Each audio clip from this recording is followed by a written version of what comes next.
Welcome to Public Health Matters, the show that addresses public health issues that matter the most to the citizens of Harford County. Real issues, real people, and the information you need to know.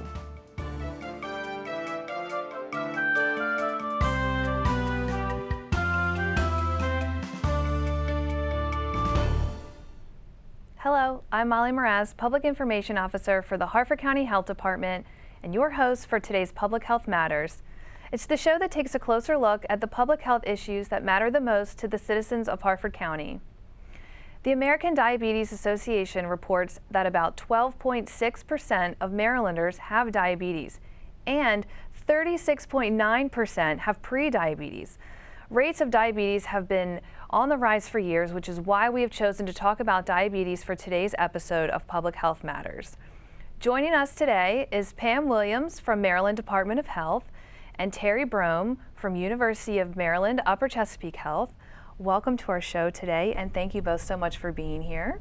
Thank you for having us. Thanks. Sure. So let's just start. Pam, I'll start with you if you want to talk about your role with the state. Yes, so my name is Pam Williams again, and I am the Director for the Cancer and Chronic Disease Bureau at Maryland Department of Health. Okay. Terry? Hi, I'm Terry Brome. I'm a nurse educator for University of Maryland Upper Chesapeake, the Community Outreach and Health Improvement Department, and we've been involved in diabetes prevention and management for the past 7 years. Very nice. That's a mouthful of a title you have. It took me a while to learn it. So today we're going to talk about diabetes today because it's a state initiative, right? And It's become a Harford County initiative as well, because that statistics sounded so high to me. 36% of people they have pre-diabetes, but they don't know necessarily that they have diabetes. We do know that there are risk factors. So Pam, do you want to talk about the risk factors for diabetes? Sure. So there are several risk factors. So one is having prediabetes, which we'll be also talking about a little later. Having a family history of type 2 diabetes, a history of gestational diabetes, living a sedentary lifestyle, and also being overweight, obese. Those are risk factors as well. And certain racial groups like African Americans and Hispanics also have a higher risk factor for type 2 diabetes. Diabetes. So what happens, Terry, what happens to the body when there's diabetes, when that's happening? Okay, so there's a couple kinds of diabetes, and the first one, which we don't really, it's called type 1, and you need insulin. I'll give you a little lesson. Insulin is the hormone that unlocks the key and allows the sugar that you eat, because all food turns into sugar, whether you eat sugar or not. It allows it to go into the cells. And if you don't have insulin, that's the key that unlocks the cell and says, come on in, insulin. So what it does is it builds up in the bloodstream. And if you have type 1 diabetes and you're not making insulin, you have to take insulin. There's no way around it. Now, what we see a lot more of is something called type 2 diabetes. And this is a lifestyle problem. Pam just gave you a great rundown on all the risk factors: overweight, inactive, family history, and there's other factors too. But if you will see, there's more things you can control than can control. So they have insulin, but it can't get in the cell because you're insulin resistant. And for all those factors, the cell is saying, nope, you're not getting in. But if you follow a good lifestyle and you lose a modest amount of weight, if you move just a little bit more, your cell is saying, okay, I'll take you now. Yeah. And I'm really simplifying, obviously, but it's really, you're resistant to the insulin that your body's producing. And then we have gestational diabetes, which Pam mentioned, which is only women get it because it's diabetes while they're pregnant. And it does go away, but here's the unfortunate news: it puts them at high risk for developing type 2 diabetes later on. And so we were talking earlier that we may not even know we have diabetes. So what are some things, Terry, that we can look out for? Okay, so tricky question. With type 1, it's pretty easy. You're real thirsty, you're real tired, you're real hungry, you urinate a lot, and your body's just trying to get rid of that excess sugar. So that's pretty clear cut. With type 2 diabetes, not so much. You may go years without any symptoms. And that's why it's particularly important, I keep on going back to you, Pam, it's particularly important to know your risk factors. And be aware of them so you can be tested. So I would not say, well, I have no symptoms, so I guess I'm okay. Right. I would say more, my body mass index is pretty high. I haven't moved a muscle in quite a while. My father or my sister or someone had diabetes. Perhaps I need to look into that. So I want to focus more on the risk factors than symptoms that may or may not be there. Right. And did you want to say anything? Sorry. No, I completely agree. I wonder if family history plays such a big role. Are you are you necessarily going to get diabetes if you're, someone in your family, like your mother or your father, have diabetes? Is it kind of like a sentence, if you were to get it? Well, you can potentially, you're at a higher risk for getting type 2 diabetes if you have it in your family. But if you practice a healthy lifestyle and focus on like diabetes prevention efforts, then your chance of getting it can be minimized. Right. And if you can't prevent it, you can delay it. Right. Is it a problem? Because you'd mentioned that people go years without knowing that they have diabetes or years without being tested for diabetes. So in those years, is that a problem? Like, what's that doing to your body if you're years of having diabetes and you don't know? Unfortunately, when someone has lifestyle issues, diabetes is not their only problem. We see comorbidities such as heart disease and, coronary artery disease and other issues. And so usually they don't have just one issue. And diabetes, if it's untreated, does have its complications, and we're talking way down. Yeah. I mean, you think of amputations, you think of, it puts you more, unmanaged diabetes puts you more at risk for heart disease. It puts you more at risk for strokes. It puts you more at risk for heart attacks. So you might not say it's a result of diabetes, but it's all the factors work together. Right. And can I add, with diabetes, when it's untreated, it affects the blood vessels. So when that happens, that can affect the organs in your body as well. And so when she mentions how it can cause problems like heart disease, and also it can cause other problems like blindness, amputations as well. Kidney. Yes, kidney It really failures. affects every part of your body. Right. Yeah. That's scary to Even just your know that teeth. it's Yes. right. It's very scary. So pre-diabetes, Pam, according to the CDC, 9 out of 10 people have pre-diabetes and don't know they have pre-diabetes. That's correct. So how would you describe what pre-diabetes is? So pre-diabetes is when your blood sugar is higher than normal, but it's not high enough to be considered diabetes. So you're on that track to, if you don't stop the pre-diabetes, it can move and progress into diabetes.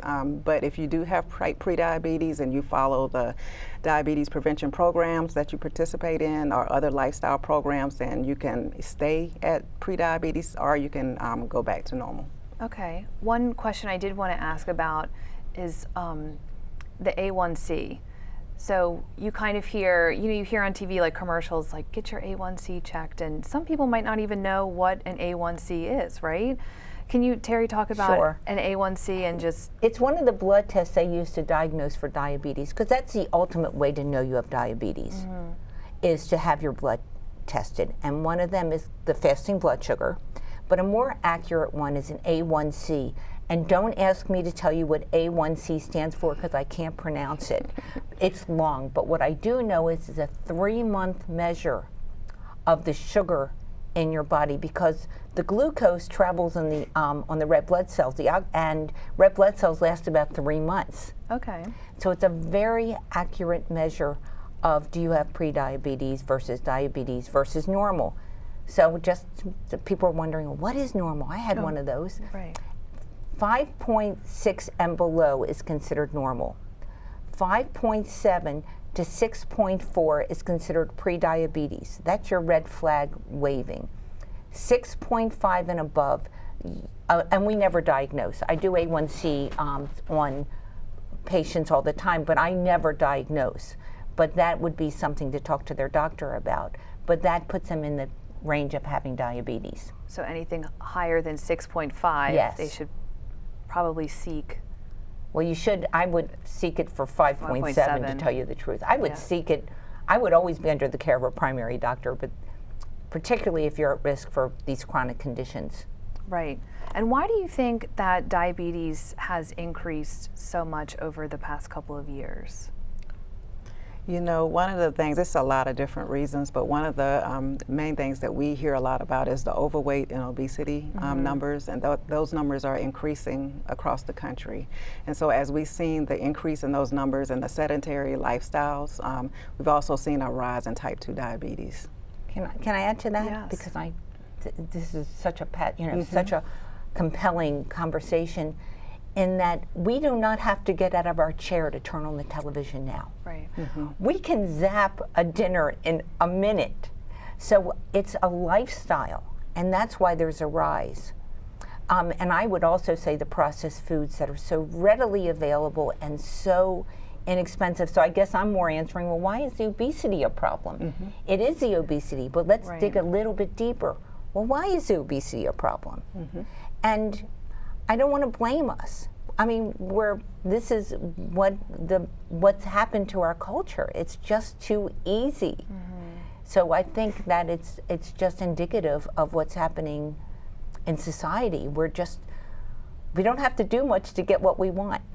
Right. So, So what would simple, just like simple changes somebody could make in their life so that they wouldn't have to just sit there and, zap the TV or microwave their dinner? What could be some easy changes that somebody could make? So I just say have a healthy lifestyle. So exercise, I think the CDC recommends 150 minutes of exercise, physical activity a week is important. I would also say, just like you talked about food, so the nutrition habits, that's very important. How you're eating, so that's something that needs to be monitored. Those are the two big things. Yeah, and 150 minutes a week sounds like a lot to me. But if you break it down, Right. It could just be If you a couple can, minutes a day.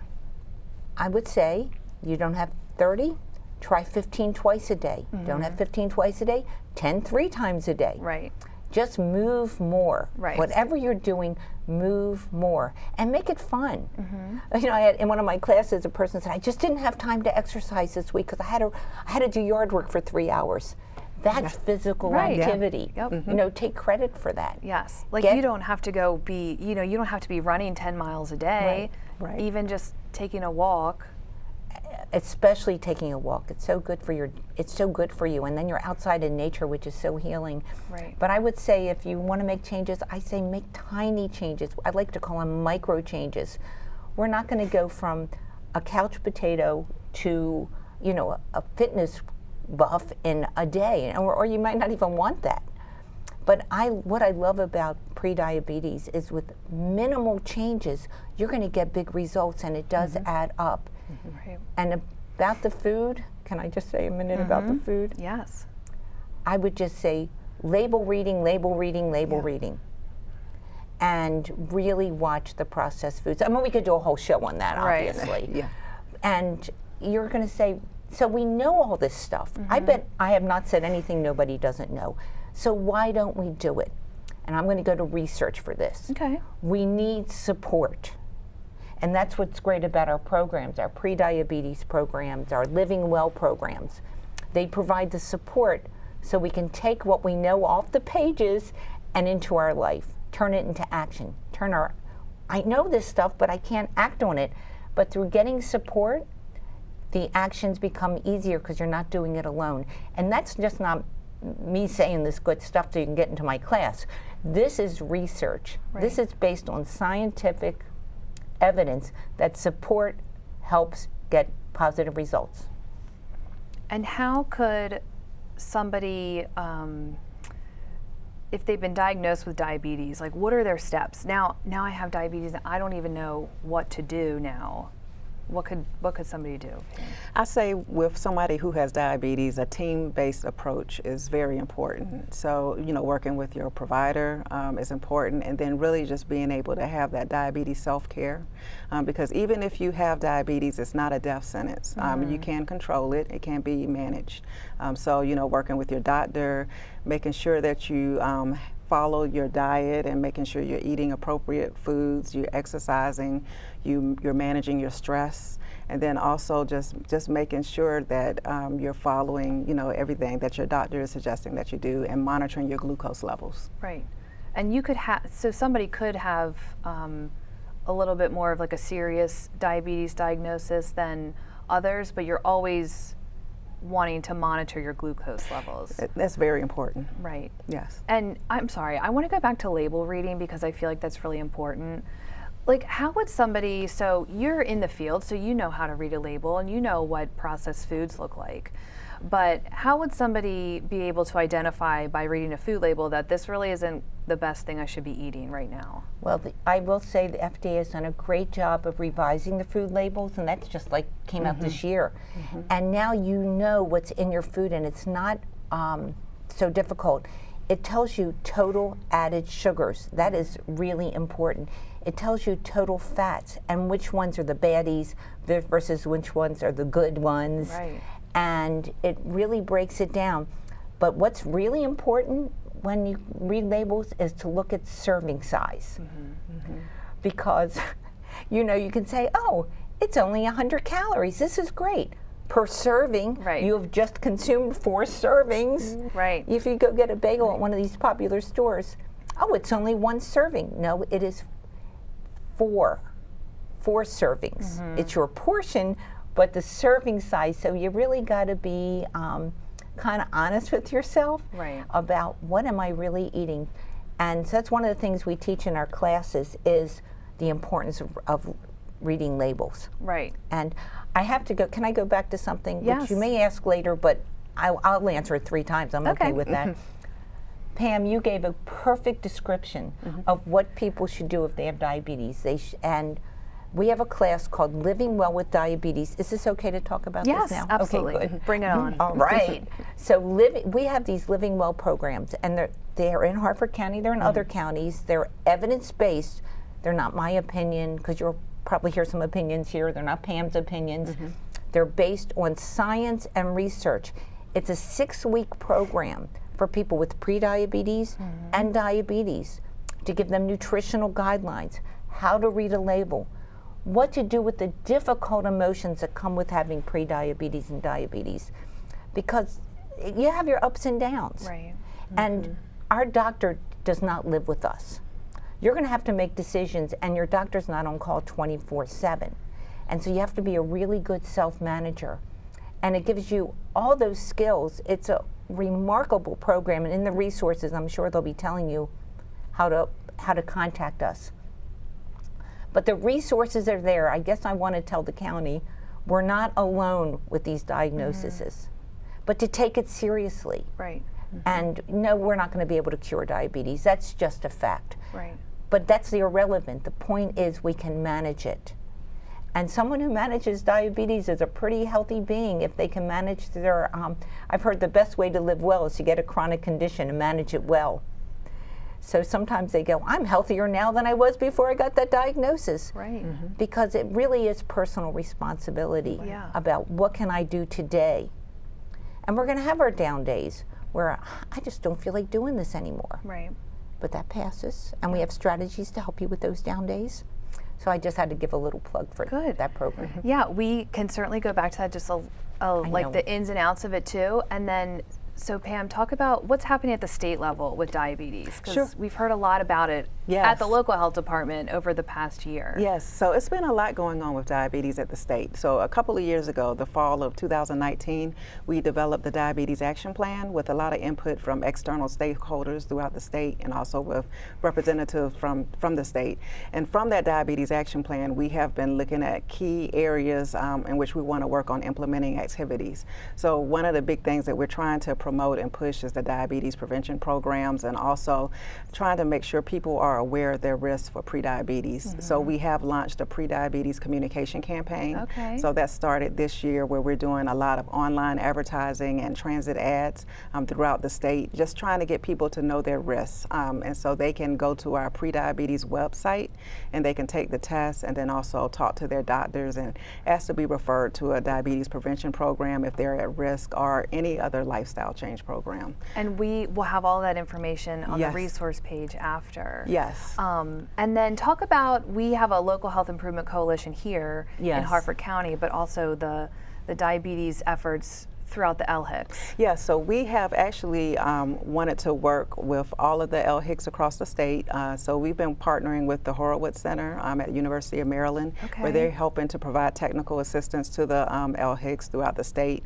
We wanted to make sure that there was a LHIC. There were certain jurisdictions that may not have had one, so we now have 20 functioning LHICs across the state. Oh, cool. And what we have been wanting to do is make sure that each of these LHICs have a diabetes strategy within their jurisdictions. Very nice. Yes, so. I know here in Harford County, we have an LHIC, and we are focusing on our chronic disease work group is focusing this I guess, I don't want to say semester, but this year for diabetes, and we've been doing, Terry, tell them. You do it. You tell them. I am on that pick, and it's all about partnerships. Yes. And even with the state, and with the health department, our hospital, and LHIC, and we're working very hard to raise awareness. And we were sort of ahead of the game because we've been offering DPP for 7 years. But now we're really, what I'm really excited about is we're hitting underserved populations. We're going to start a men's only group. So if there's any men pre-diabetics out there, give us a call, because it's going to be awesome.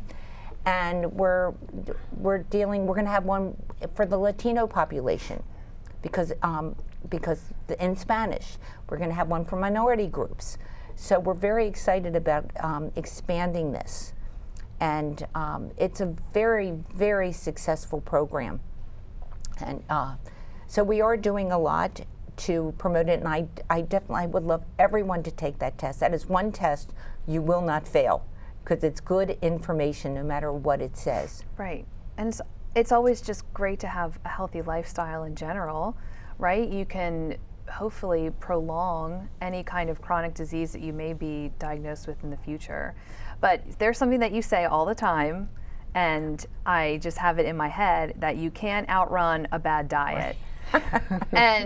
And I feel like that really is true in so many ways for so many different chronic diseases, because I think we were talking about this before with like heart disease and things like that, but diabetes too, right? Absolutely. So you can't only focus on one, you have to focus on. And it's not just the physical. We give you stress is plays a part.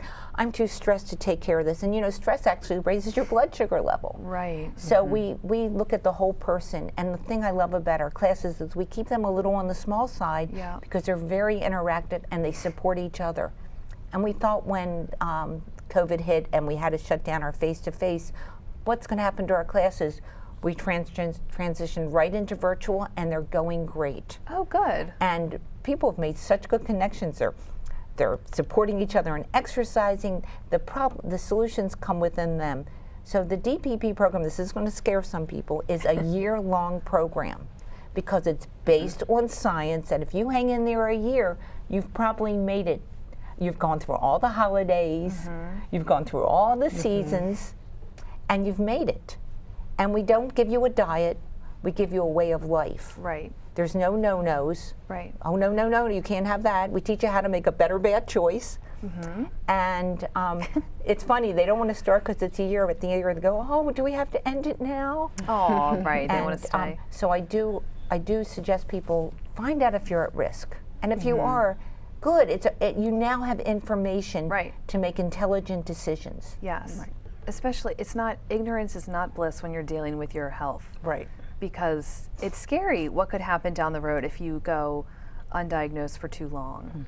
And really quickly, because we have a couple minutes, but I wanted to talk about children and diabetes in children. And is it increasing in children? You know, what could parents be doing to help make sure that their kids are living a healthy lifestyle? What a great question. Can parents be doing? Live a healthy lifestyle. That's the best thing you can do for your kids because they watch everything. Right. But yes, we used to think that type 2 was an adult disease, and we're seeing them younger and younger, especially after they hit puberty. And it is tied to obesity again and inactivity. And I say to the parents, just be as healthy as you can be. Right. And get them moving and make it a family affair. Right. And I would also like to add the overweight and obesity rates are also increasing in children as well. So we're seeing it almost like a correlation between type 2 diabetes and overweight obesity with the children. Right. And I'm sure this past year, because I'm not sure how the data probably doesn't have last year, right? It would probably be before that. But I just wonder the impact that COVID had on the diabetes and being overweight, heart disease, things like that, just because everybody was kind of, you know, quarantined and home in isolation, but also virtual learning. You know, like the kids don't have in-person learning to be able to like have recess and do things. That's right. Yeah. And I just went to a webinar yesterday, based on research, of course. Right. And clearly, most people gain weight during COVID, and children included. Yeah. And so you've made an excellent point. Yeah, I just wonder, we'll have you back in a couple of years to see really how the pandemic really affected everybody's health. In so many ways. In so many ways, I know. So, well, we have about 2 minutes left, so I just wanted to see if there was anything you wanted to leave with our viewers, any information? Well, I just want to thank you again for having me. This is such an important topic, and so just wanting to make sure people know their risks. So really just encouraging everyone to take the prediabetes test to see if they're at risk, and if they are, see their provider, and then take a diabetes prevention class. Okay. Yes. And you don't have to worry about the website now. We'll say it on the resources. Okay, great. Sometimes I feel like you forget. Go ahead, Terry. We have covered a lot of information quickly, so that it's been a lot of fun. It was nice to meet Pam, and I would just say if you have any doubts about which programs are right for you, call our HealthLink number. We'll call you back. You'll probably be talking to me, and we'll find out what's right for you. Right. And because there is certain criteria, and I always say this, we are so committed to the health of Harford County that we do not charge for our programs at this point. Oh, that's very important. It is, and we just are very committed to making this the healthiest, community that we can. Right. And I just hope that if one person realizes they're at risk for diabetes because of this Health Matters, then we've had a very productive 30 minutes. Well, good. Thank you for having us. You're very welcome. Thanks so much for being on our show. I feel like main takeaways: get tested. Yes. Live a healthy lifestyle. People are not alone. There are many people out there, and that we are here to support. There are many ways to support somebody with diabetes at the state level and the local level. So you don't just have to live in Harford County, right? That's right. Right. Well, that's great. That is all we have time for today. I would like to thank my guests on today's show, Pam Williams and Terry Brome. If you would like more information on diabetes, please refer to the resource page after this program and join us next time for another important health issue that matters the most to the citizens of Harford County. Thanks for watching.